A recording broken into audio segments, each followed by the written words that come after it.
नमस्कार, आप देख रहे हैं आज तक। मैं हूं आपके साथ रोहित सरदाना। कोरोना को लेकर अब चिंता की एक नई बात सामने आ रही है। संक्रमण को पकड़ने वाले आरटीपीसीआर टेस्ट से कोरोना पकड़ में आ ही जाएगा, इसकी गारंटी नहीं है। 20% मामलों में रिपोर्ट गलत आने के भी संकेत हैं। इस वक्त की यह बड़ी खबर है, आपको बता दें। लगातार आज तक इस मामले की पड़ताल कर रहा था और जो बात निकलकर सामने आई है वो चिंताजनक है, वो डराने वाली है। जिस आरटीपीसीआर टेस्ट को सबसे ज्यादा भरोसेमंद माना जा रहा था, उस आरटीपीसीआर टेस्ट से कोरोना पकड़ में आ जाएगा, इसकी गारंटी नहीं है। कई ऐसे मामले सामने आए हैं जिसमें आरटीपीसीआर नेगेटिव आने के बावजूद लंग्स तक संक्रमण के पहुंचने की शिकायतें मिली हैं, जो अस्पताल में मरीज के भर्ती होने के बाद ही पकड़ में आया। तो आपको पूरी रिपोर्ट दिखाते हैं।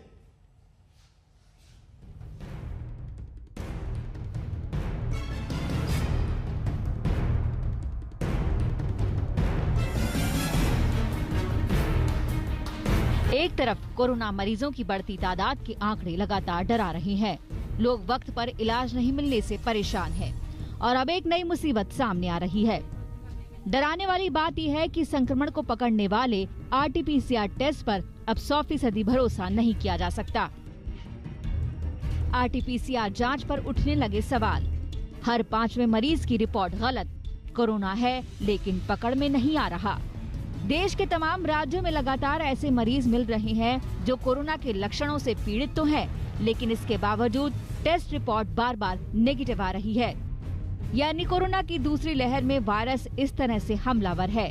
इस बार वायरस पकड़ में नहीं आ रहा तो इसकी कई वजह हैं।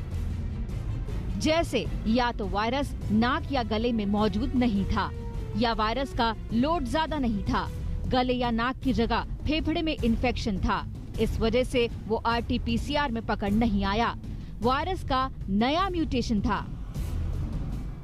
अब तक ये देखा जा रहा था कि आरटीपीसीआर ही वो ही तरीका है ये देखने के लिए कि एक व्यक्ति कोरोना वायरस का पेशेंट है या नहीं।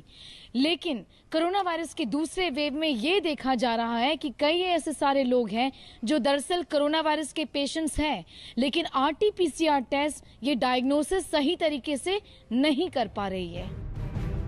चौंकाने वाली बात यह है कि हर 5वें कोरोना पीड़ित के केस में वायरस जांच को धोखा दे रहा है, यानी पकड़ में नहीं आ रहा है। ये ज्यादा बड़ा खतरा है क्योंकि मरीज क्वारंटीन या आइसोलेट नहीं हुआ, वो लोगों में घुलता मिलता रहा जबकि उसको इन्फेक्शन था। ऐसे मरीज लगातार वायरस फैलाने का काम कर सकते हैं। देश में वायरस के जो नए वेरिएंट मिले हैं वो ज्यादा संक्रामक हैं।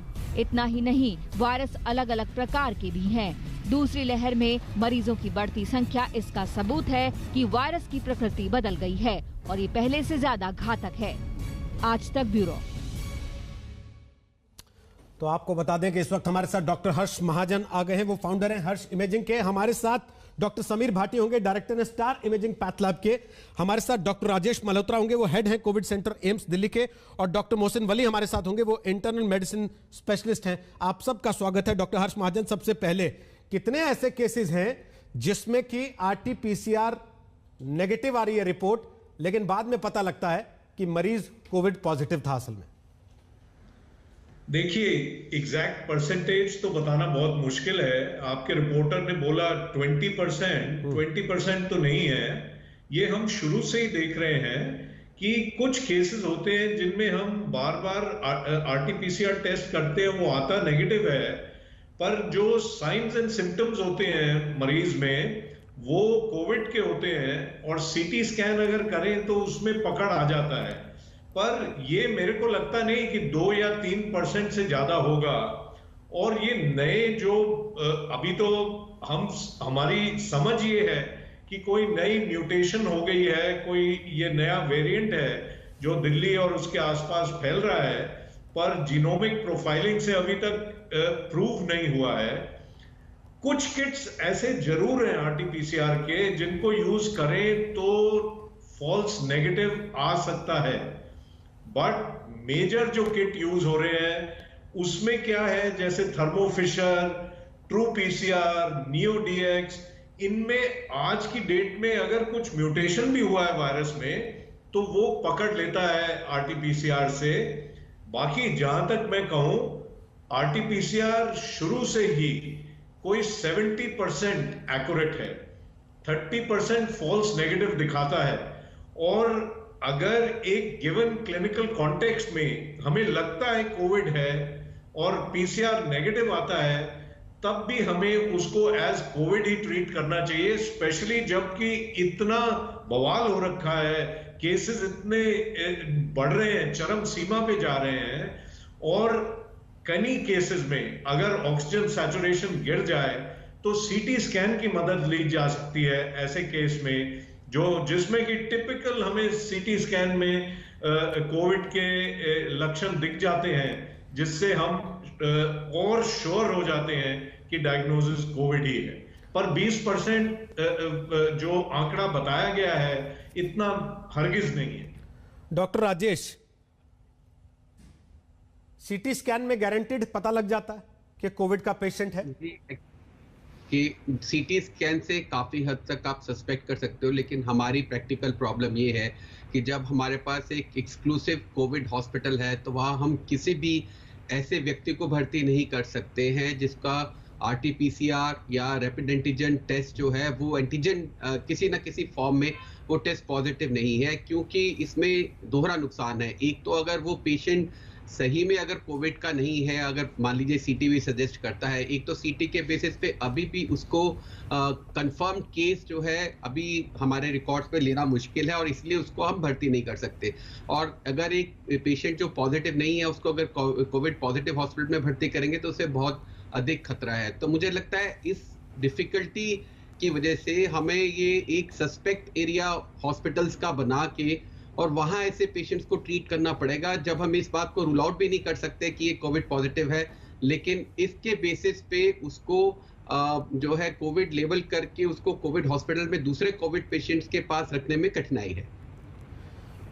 आरटीपीसीआर नेगेटिव हो, एंटीजन नेगेटिव हो, ऐसे में अस्पताल मरीज को भर्ती करेगा नहीं और सीटी स्कैन जब तक होगा नहीं तब तक पता चलेगा नहीं कि मरीज वाकई कोविड का मरीज है कि नहीं। डॉक्टर गौतम भंसाली हमारे साथ इस वक्त आ गए हैं, जरा हम उनके पास सीधे चल सकते हैं। वो general medicine and infectious disease specialist हैं बॉम्बे हॉस्पिटल के और मेंबर हैं महाराष्ट्र कोविड टास्क फोर्स के। अब डॉक्टर साहब, इस पूरी परिस्थिति में जब तक सीटी स्कैन नहीं होगा मरीज सड़क पर रहेगा, क्योंकि अस्पताल लेगा नहीं कि आपका रिपोर्ट पॉजिटिव नहीं है। जी, इसी तरह की कंडीशंस शुरुआत के दिनों में जब फर्स्ट वेव थी तो हमारे मुंबई में भी प्रॉब्लम था ये। फिर हमने उसका एक सॉल्यूशन निकाला। जितने भी हॉस्पिटल जो हमने कोविड हॉस्पिटल में कन्वर्ट किए, वहां पे हमने हर हॉस्पिटल में कुछ बेड हमने सस्पेक्ट कोविड करके रखे। सो अगर पेशेंट ब्रीदिंग डिफिकल्टी लेके आता है, बट चेस्ट पेन का या left ventricular failure, heart failure का पेशेंट बताता है, बट आपको लगता है कि शायद कोविड हो भी सकता है, नहीं भी हो सकता है, but you can not refuse that patient, क्योंकि अगर वो हार्ट की वजह से है तो वो मर जाएगा अगर आपने रिफ्यूज किया पेशेंट को। तो you have to treat that patient, but वो मरीज को आपको सस्पेक्ट आईसीयू या सस्पेक्ट कोविड वार्ड में भर्ती करके उसका ट्रीटमेंट चालू करना चाहिए जब तक की रिपोर्ट आए। कोविड पॉजिटिव आता है तो आप कोविड पॉजिटिव में कल अपने हॉस्पिटल में भर्ती कर लीजिए, अगर नेगेटिव आता है तो फिर आप दूसरे हॉस्पिटल में रेफर कर दीजिए, बट प्राइमरी ट्रीटमेंट जो बेसिक है वो चालू करना चाहिए। इसलिए हमने मुंबई में जितने भी हॉस्पिटल है सब जगह पे हमने सस्पेक्ट आईसीयू, सस्पेक्ट वार्ड की व्यवस्था कर रखी, सो किसी पेशेंट को रिफ्यूज नहीं करें। नो रिफ्यूजल पॉलिसी हमने की और मुझे लगता है दिल्ली में भी ये इनको इम्प्लीमेंट करना चाहिए, क्योंकि सडनली अगर मरीज रात के टाइम में जाता है हॉस्पिटल और आप बोलेंगे नहीं हमारा तो कोविड है, आपका रिपोर्ट नहीं, हम भर्ती नहीं करेंगे, तो वो मरीज कहाँ जाएगा? ऐसा नहीं है कि वो गोल्डन पीरियड खत्म हो जाए और मरीज रास्ते में कोलैप्स हो जाए। लेकिन डॉक्टर साहब, बहुत सारे ऐसे मरीज हैं जिनको कोई सिम्टम्स नहीं होते, ना उनको बुखार हो रहा है, ना उनको खांसी आ रही है, ना उनको जुकाम हो रहा है, ना और कोई जो नए लक्षण दिखाई दे रहे हैं वो उनमें दिखाई देते हैं। आरटीपीसीआर नेगेटिव आने के बाद वो पूरी तरह से कॉन्फिडेंस में रहते हैं, बाहर मिलना जुलना भी उनका जारी रहता है, घर से बाहर निकलना भी जारी रहता है, और अचानक एक ऐसी परिस्थिति आ जाती है जिसके बाद सीधे सीटी स्कैन की नौबत आती है और तब पता लगता है कि इनके तो लंग्स तक इंफेक्शन आ गया था। जी, इस टाइप के जो पेशेंट होते हैं वो एसिम्प्टोमेटिक कैटेगरी की पेशेंट में होते हैं, तो इसीलिए हमारा कॉन्टैक्ट ट्रेसिंग इसमें बहुत इंपॉर्टेंट होता है कि अगर आप कोई ऐसे पॉजिटिव पेशेंट के संपर्क में अगर आप आए हैं तो आप 4-5 दिन वेट करो, टेस्ट मत करवाओ। अगर आपको सिम्टम डेवलप होता है तो 5-6 दिन बाद में आप टेस्ट करवाओ, बट तब तक आपको अपने आप को आइसोलेट रखना है। इसलिए पॉलिसी ये बनाई गई है कि कॉन्टैक्ट ट्रेसिंग बहुत इंपॉर्टेंट है। हम जो महाराष्ट्र में, मुंबई में कर रहे हैं 1:30 कर रहे हैं। अगर एक पेशेंट पॉजिटिव आया तो उससे उसका रिकॉर्ड निकलाता है कि तुम लास्ट 5-7 दिन में कितने लोगों से मिलो, या एटलीस्ट 30 लोगों के हम नाम निकालते हैं और उनको बोलते हैं कि उनको आइसोलेट रखा जाए, ताकि अगर वो पॉजिटिव निकले तब तक वो स्प्रेड नहीं करे कहीं पे भी। सो ये आइसोलेट रखना चाहिए, और लोगों को खुद को इसमें अपनी जवाबदारी लेनी चाहिए कि मैं उससे 3 दिन पहले मिला था लेकिन मालूम पड़ा वो पॉजिटिव है, मैं सेल्फ आइसोलेट कर। लेकिन डॉक्टर समीर भाटी भी हमारे साथ आ गए, उनके पास जाऊं उसके पहले डॉक्टर राजेश मल्होत्रा, क्या आपको लगता है कि जो 1 साल पहले सीरियसनेस थी इस चीज को लेकर के हम कांटेक्ट ट्रेसिंग करें, वो कांटेक्ट ट्रेसिंग आज हो रही है? अगर हो रही होती तो ये विस्फोट इस तरीके का होता? आपने अपने सवाल का जवाब खुद ही दे दिया है। कहीं ना कहीं सारी सरकारें, सब लोग कंप्लेसेंट हो गए।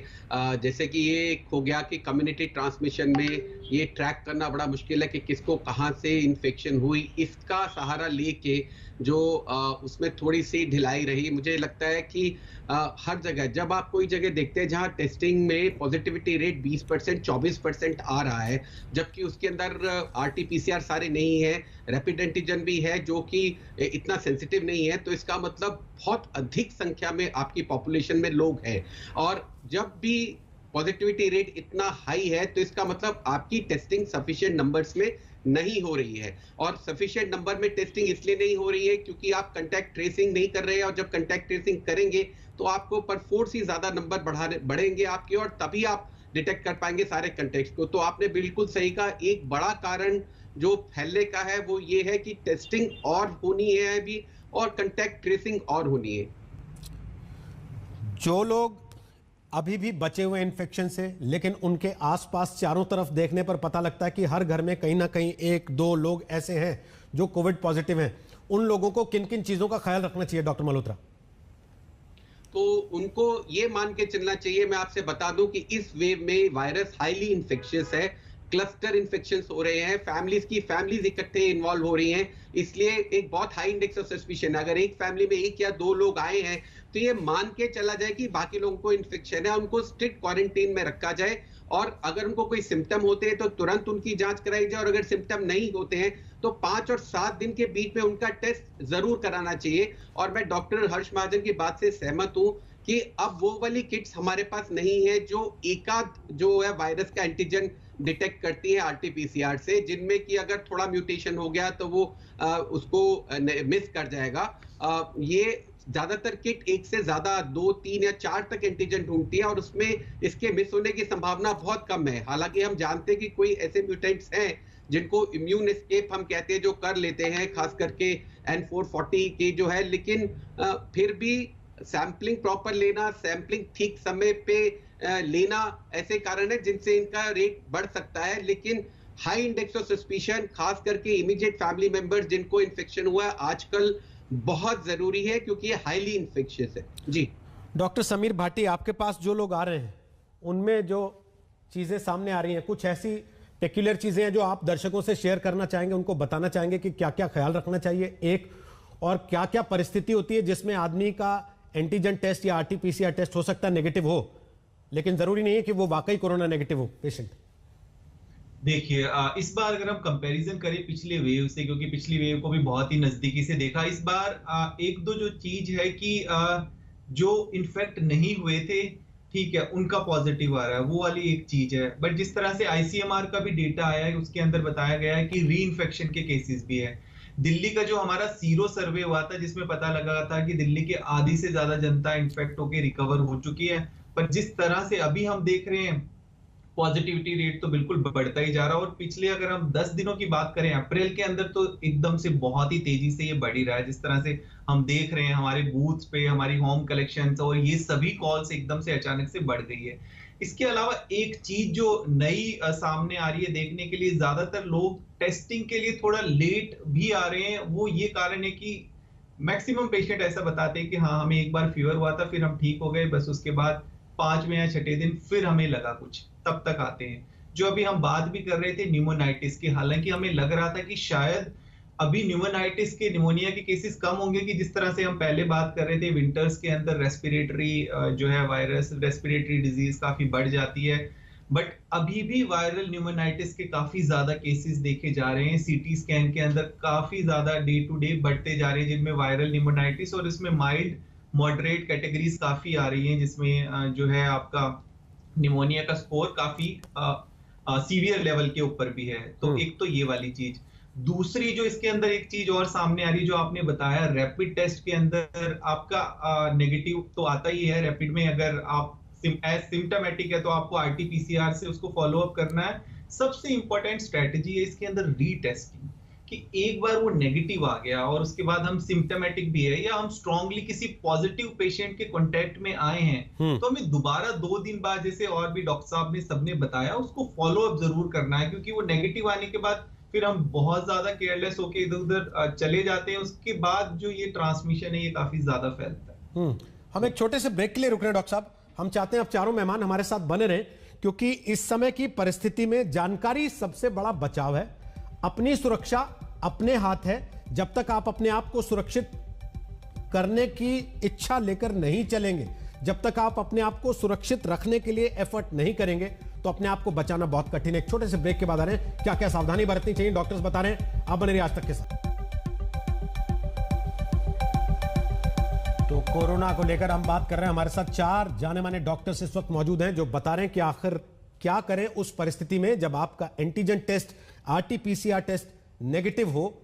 क्या आदमी अपने को स्वस्थ मान ले और खुला घूमने लगे, या फिर कुछ एहतियात बरते जाएं? ये सारी चिंताएं क्यों हैं? क्योंकि आंकड़े लगातार बढ़ रहे हैं। देश की राजधानी दिल्ली में भी बड़ी तेजी से कोरोना फैल रहा है। पूरे देश में 24 घंटे में 1,84,372 नए केस आए हैं और 1,000 से ज्यादा लोगों की मौत हो चुकी है पिछले 24 घंटे में। एक्टिव केस 13,65,704 देश में हो गए हैं, जिसकी वजह से सीबीएसई की 10वीं की परीक्षा रद्द कर दी गई है। 12वीं की परीक्षाओं को फिलहाल टाल दिया गया है, स्थगित कर दिया गया है। 1 जून को उस पर समीक्षा बैठक होगी। आंकड़े हम आपके सामने लगातार दिखा रहे हैं। दिल्ली में 10 अप्रैल को 7,897 केस थे, जो 13 अप्रैल को बढ़कर 13,468 हो गए। पिछले 24 घंटे का आंकड़ा है ये तस्वीर है देश की राजधानी दिल्ली की, जहां 81 लोगों की मौत 24 घंटे में हो चुकी है। संक्रमण की दर 13% से ऊपर है। महाराष्ट्र में आज रात से एक तरीके का लॉकडाउन 8 बजे से चालू हो जाएगा। हालांकि इसमें बहुत सारे माध्यम खुले रहेंगे, जरूरी सेवाओं को छूट रहेगी। सरकार इसे लॉकडाउन का नाम नहीं दे रही है, ब्रेक द चेन की मुहिम कह रही है, लेकिन है ये एक तरीके का लॉकडाउन ही। क्या और राज्यों में भी यही स्थिति होगी? ब्रेक के बाद आ रहे हैं, लगातार आज तक पर बात कर रहे हैं डॉक्टर्स के साथ। आप बने रहिए हमारे साथ। नमस्कार, मैं हूं अंजना ओम कश्यप। हमें उम्मीद है ये वीडियो आपको पसंद आया होगा। लेटेस्ट खबरों के लिए यूं ही देखते रहिए आज तक, और इस वीडियो के पसंद आने पर लाइक, शेयर एंड सब्सक्राइब करना ना भूलें।